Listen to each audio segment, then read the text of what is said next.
আচ্ছা, জিন কি শুধু খারাপ হয় বা জিন কি শুধু ভালো হয়? এর উত্তর কি তোমাদের কাছে আছে? নমস্কার বাঙালি, আমারও আপনার কিছু সত্য ও ভৌতিক ঘটনা দিয়ে সাজানো আমাদের বিশেষ নিবেদন প্রিয় জনি। আপনাদের ঘটনা আমাদের গল্প।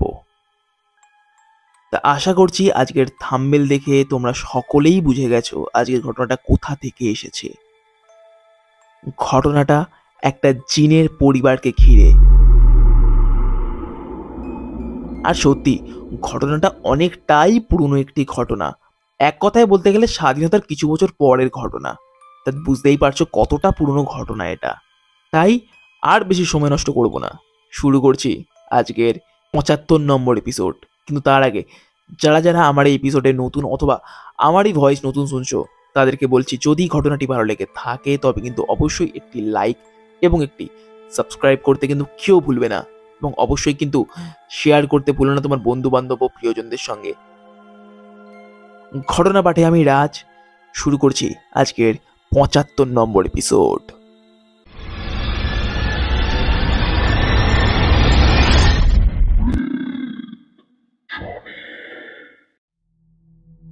নমস্কার রাজদা, আমি তুহিন কর্মকার, বাংলাদেশের বরিশাল থেকে ঘটনাটি লিখছি।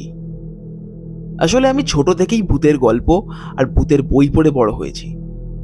তাই এক কথায় বলতে গেলে ভূত জিনিসটা আমাকে প্রচণ্ড আকৃষ্ট করে। আর তোমরা প্রত্যেক সপ্তাহে যেমন যেমন ঘটনা নিয়ে আসো সেই নিয়ে কোনো কথাই হবে না। আর তার উপর তোমার ঘটনা পাঠ, মানে বৃহস্পতিবার ও শনিবার এই দুদিন আমি আর আমার বাবা দুজনেই বসে থাকি তোমার এপিসোডের অপেক্ষায়। এই ঘটনাটা আমার দাদুর সাথে ঘটেছিল, তবে বলেছিল আমার বাবা। বাবা ঠিক আমাকে যেইভাবে বলেছিল সেইভাবেই বলার চেষ্টা করলাম। এবার ঘটনায় আসছি। বলে রাখি, এরপর যা যা বলা হবে সম্পূর্ণটা তুহিনের দাদুর ভাষায় বলা হবে। ঘটনাটা আমার বাল্যবেলার ঘটনা। বাল্যবেলা বলা ভুল হবে, তখন আমার বয়স ওই ১৩ থেকে ১৪ বছরের কাছাকাছি। ভারত আর বাংলাদেশে ভাগাভাগি হওয়ার পর আমার বাবা আমাদের ঠিক যেইখানে নিয়ে এলো, অজপাড়াগা বললে কম কিছু হবে না। হ্যাঁ, তবে লোকের সংখ্যা ৫০-এর উপরে। পড়াশোনারও কোনো বালাই নেই, সারাটা দিন এদিক ওদিক খেলে ধুলে বেড়াতাম। একদিন এমনিই আমাদের গ্রামের শেষের দিকে যাওয়ার পর একটা পুরনো ভাঙাচোরা মসজিদ আমরা দেখতে পাই, আর ঠিক পাশে ছিল একটা কৃষ্ণচূড়া গাছ। এই দেখে আমার সঙ্গে থাকা আমার ছেলেবেলাকার বন্ধু মুজিব আমাকে বলে, ভাইয়া ওইদিকে যাচ্ছস কেন? আবু বলে ওই গাছে নাকি জিনের বাসা। কথাটা আমার কাছে যেন একদমই নতুন। জিন শুনেছি, তবে জিনের বাড়ি তাও আবার কোনোদিন হয় নাকি? এই সন্দেহেই আমি মুজিবকে জিজ্ঞাসা করি, কি কস ভাইয়া, এ আবার কোনোদিন হয় নাকি? কি কস হয় না মানে? আমার আব্বুর কাছে শুনেছি ও মসজিদে নাকি জিনেরা থাকে।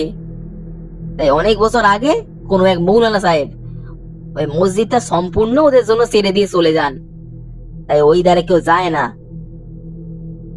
কথাটা আমার যেন কেমন একটা খটকা লাগে, যে অত বড় মসজিদ সামান্য জিনের জন্য মসজিদে কেউ যায় না। ও যত সব গ্যাজাগড়ি গল্প।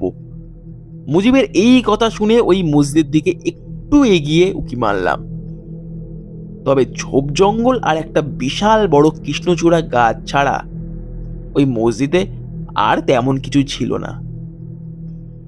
আর তখন এমনিতেও সন্ধে নামতে শুরু করেছিল, বিশেষত সাপখোপের ভয়ে ওখান থেকে চলে আসি আমরা। পরের দিন খেলতে গিয়ে যখন আমার ৩-৪টে বন্ধুর সামনে কথাটা বলি, তখন ওদের মধ্যে রহমান মুজিবের কথা সম্মতি দেয় যে সে নাকি একই কথা শুনেছে, তবে তার চাচার কাছ থেকে। বয়স কম হলে যা হয়, আমার তো উত্তেজনায় শরীর একদম চনমন করে উঠছিল।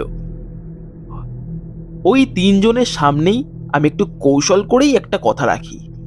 আমি বলি, ওসব জিন টিন সব বাজে কথা, তোদের আব্বু আর চাচা ওইখানে যেতে দেবে না বলে তোদেরকে ওইসব কথা বলেছে, তোরাও ভয় পাইছিস।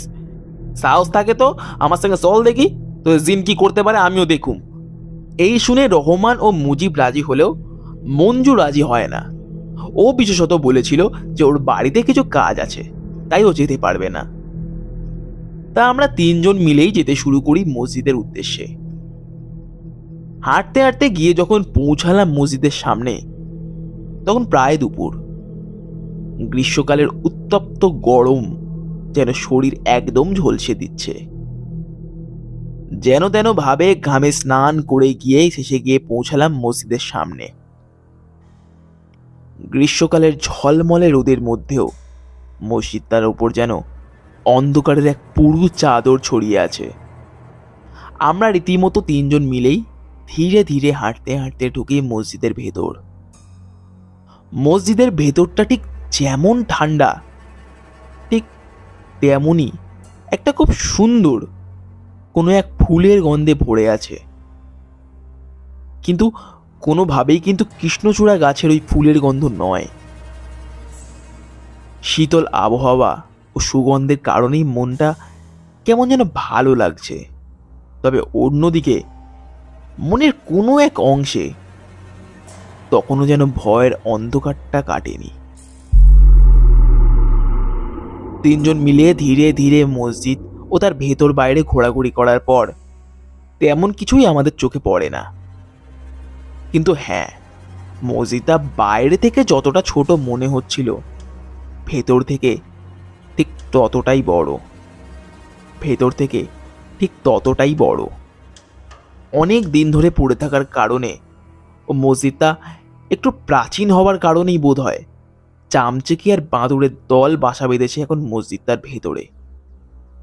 তবে এত চামচিকি আর বাঁদুড়ের মধ্যে ওই সুগন্ধটা যে কোথা থেকে আসছিল তা আমরা কেউই বুঝতে পারছিলাম না। কিছুক্ষণ আমরা সেইখানে সময় কাটানোর পর আমরা ঠিক করি যে না, এবার বাড়ি ফেরা উচিত।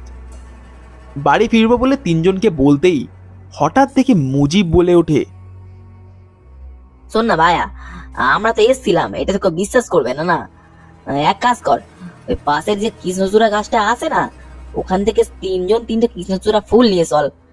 বন্ধুদেরকে দেখালে ওরা তবেই বিশ্বাস করবে, বুঝলি? হ্যাঁ তা সত্যি। কথাটা কিন্তু মুজিব খুব একটা খারাপ বলেনি। আমরা যে এখানে এসেছিলাম, এসে এতক্ষণ সময় কাটিয়েছি, এতটা সাহস দেখিয়ে থেকেছি, এটা আর যাই হোক আমার ওই ভীতু বন্ধুগুলোর মধ্যে কেউ বিশ্বাস করতোই না। তবে ওদের সামনে যদি কৃষ্ণচূড়া ফুল নিয়ে যাওয়া যায়, বিশ্বাস তো করবে। এই উল্টে আমরা যে কতটা সাহসী সেটাও বোঝানো যাবে ওদের। কথাটা শুনে আমি আর রহমান দুজনেই মসজিদের পেছনে গিয়ে তরতরি উঠতে থাকি গাছে। আমার জন্য এক ডাল ফুল, মুজিবের জন্য এক ডাল ফুল, আর রহমানের জন্য এক ডাল ফুল নিয়ে দুজনেই নেমে আসি। আর মুজিব নিচেই দাঁড়িয়েছিল। এরপর সেই ফুল নিয়ে বাড়িতে ফেরার পর বন্ধুদেরকে দেখাতে সে কি কেলেঙ্কারি কাণ্ড। ভাগ্যিস সেই দিন তিনটে ফুল নিয়ে এসেছিলাম, নয়তো সত্যি ওদেরকে বিশ্বাস করানোটা একটু চাপের ছিল। তবে ফুল যে মানুষের এত বড় ক্ষতি করতে পারে তা হয়তো আমাদের সঙ্গে এই ঘটনা না ঘটলে আমরা তা বুঝতেই পারতাম না। ঘটনার দুদিন পর সকালবেলা প্রতিদিনের মতনই খেলতে বেরিয়েছি। আমাদের এই মধ্যে আমারই এক বন্ধু এসে জানায় যে রহমান নাকি আগের দিন ওদের দোতলার দালান থেকে সিঁড়ি থেকে পড়ে হাত পা ভেঙেছে। আমি তো শুনে অবাক। রহমান এমনি হাট্টা গোট্টা ছেলে, পড়লো কিভাবে? আমি আর দেরি না করে ছুট দিই রহমানের বাড়ির দিকে। রহমানের বাড়িতে গিয়ে দেখি রহমানের হাতের সঙ্গে মাথার সামনের দিকটাও বেশ গুরুতরভাবেই ফেটেছে। ওকে জিজ্ঞাসা করতে যতদূর বুঝলাম, ও ওদের দোতলার দালানে বসেছিল। পিছন দিক থেকে নাকি হঠাৎই কেউ এসে সজোরে ধাক্কা মারে। তবে অদ্ভুত ব্যাপারটা এখানে, দোতলার দালানে ও ছাড়া সেই দিন সেইখানে আর কেউ ছিল না। তবে ধাক্কাটা মারল কে? কথাটা শুনে প্রচন্ড অবাক হই আমি। অদ্ভুত, এমন আবার কোনোদিন হয় নাকি? সম্পূর্ণ দালান, সম্পূর্ণ দোতলা সেই দিন ফাঁকা ছিল। পেছন থেকে হঠাৎ করে কেউ এসে ধাক্কা মেরে দিল, এ আবার কোনোদিন হয় নাকি? বুঝলাম হয়তো কোনোভাবে রহমানের মাথা ঘুরে গিয়েছিল, সেই কারণেই পড়ে গিয়েছিল এবং ওর মনে হয়েছে যে কেউ ওকে ধাক্কা মেরেছে। তবে আরো অদ্ভুত ব্যাপারটা হয় আরো 3 দিন পর। মুজিবের বাড়ি থেকে খবর আসে যে মুজিব তাদের কলতলার কুয়োতে জল তুলতে গিয়ে কুয়োর ভেতরে পড়ে গিয়েছে এবং পড়ে গিয়ে তার মাথায় মারাত্মক রকমের ক্ষতি হয়েছে।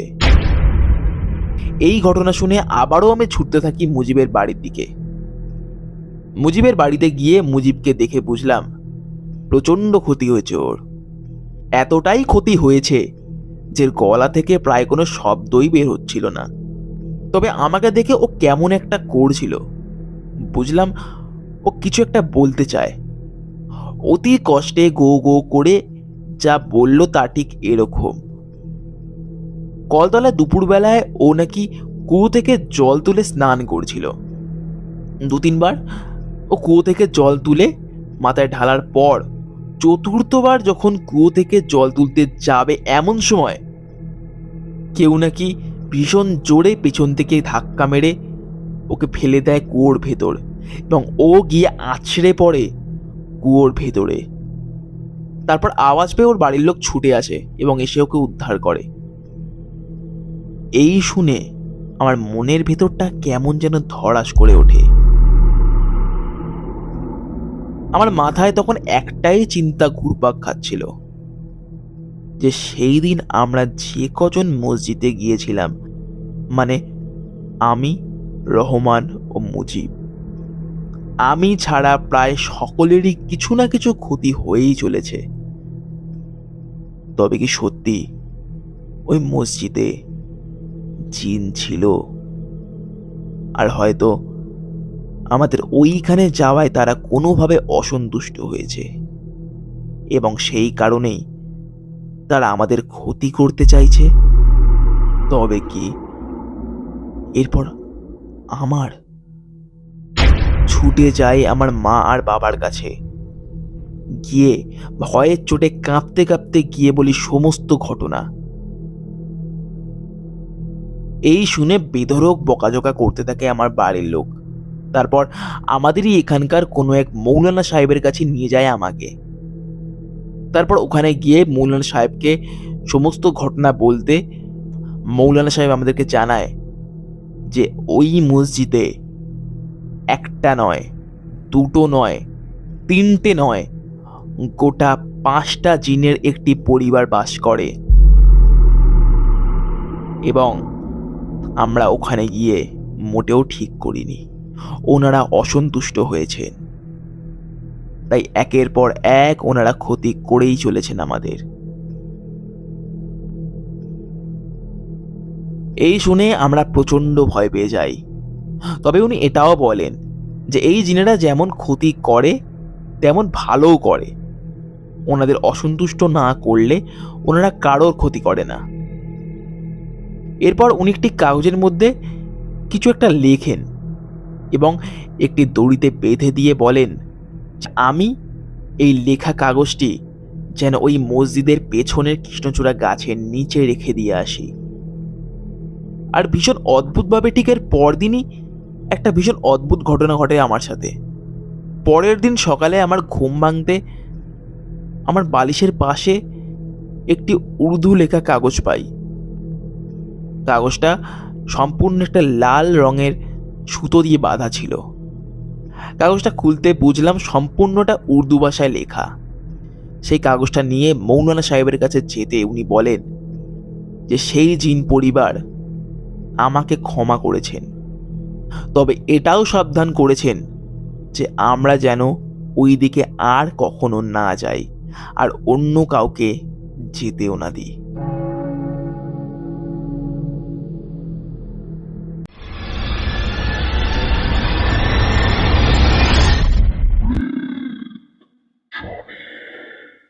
কেমন লাগলো আজকের ঘটনা তোমাদের?